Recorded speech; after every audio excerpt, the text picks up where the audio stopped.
What is going on, guys? It's Max Andro. Today I'm gonna teach you how you can make this 3D lower thirds on Android. So let's get started.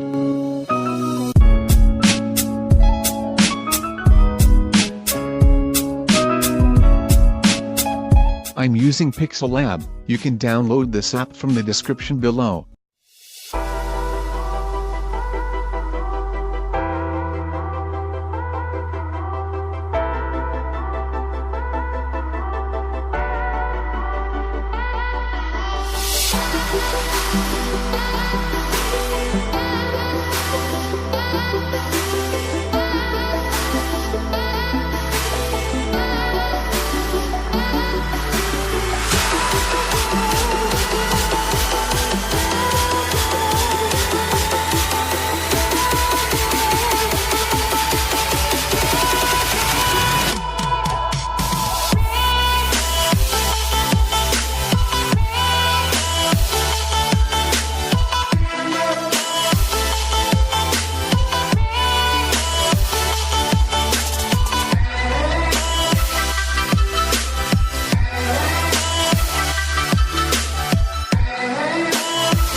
Now I'm gonna show you how you can use this lower third on your videos.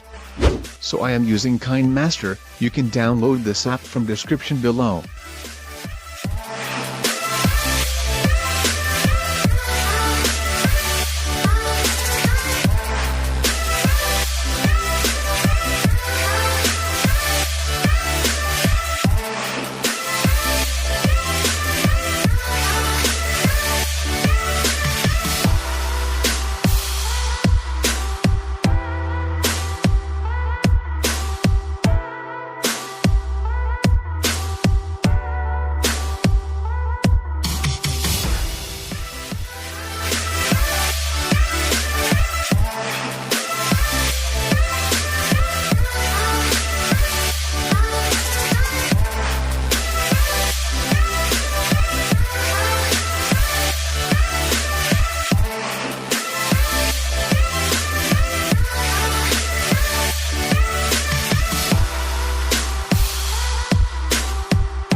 Okay, it's almost done. I hope you guys enjoyed this tutorial. Don't forget to like and subscribe. I will see you guys next time. Peace out.